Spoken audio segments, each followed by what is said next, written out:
आणंद जिले के नडियाद क्षेत्र स्थित चांगा डैमोल के पास मही नहर में करीब 5 फुट लंबे मगरमच्छ दिखाई देने से क्षेत्र में कुछ समय के लिए दहशत का माहौल बन गया। स्थानीय लोगों ने इसकी सूचना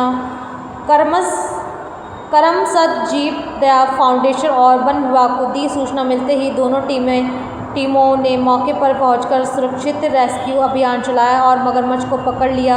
बाद में वन विभाग की निगरानी में मगरमच्छ को उसके अनुकूल प्राकृतिक स्थान पर सुरक्षित छोड़ दिया गया। समय रहते की गई कार्रवाई से किसी प्रकार की जनहानि नहीं हुई। नमस्कार, इंडिया 24 न्यूज़ની અંદર સ્વાગત છે।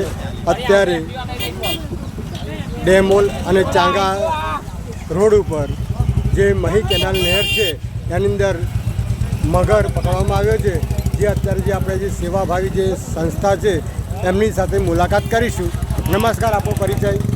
મારું નામ નિલેશ મહેડા છે અને દયા ફાઉન્ડેશનમાં હું વર્ક કરું છું। અત્યારે સવારમાં અમને એક રેસ્ક્યુ કોલ આવેલો કે કેનાલની અંદર મગર આવી ગયો, તો સ્થળ પર આવીને જોયું તો લગભગ 10 યા 9 ફૂટનો એક મગર જોવા મળ્યો અને એને સેફલી રેસ્ક્યુ કરીને અત્યારે રિલીઝ કરવા જોઈએ। વરસાદના કારણે પાણીના એના કારણે મગર આવી શકે છે કેનાલમાં યા બોડી મેન્ટેન કરવા માટે આવી જગ્યા પર આવી શકે છે। Thank you. નમસ્કાર, ઇન્ડિયા 24 ન્યૂઝની અંદર આપનું સ્વાગત છે।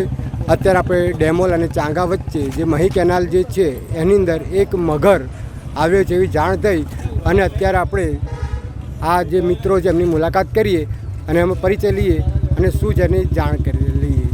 નમસ્કાર, આપણો પરિચય। નમસ્કાર, મારું નામ અલ્તાફ રાઠોડ છે। હું વન વિભાગમાં બાંધી રાઉન્ડમાં વનરક્ષક તરીકે ફરજ બજાવું છું।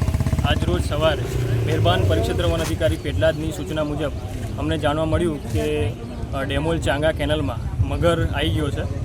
જ્યારે કેનલમાં પાણી ખૂબ જ ઓછું હતું એના કારણે મગરથી બહાર ન નીકળ્યું, ત્યારે અમને જાણ થતાં અમે વન વિભાગ તેમજ દયા ફાઉન્ડેશનની ટીમ દ્વારા બંને ટીમો સાથે મળીને મગરનું સહી સલામત રેસ્ક્યુ કર્યું છે।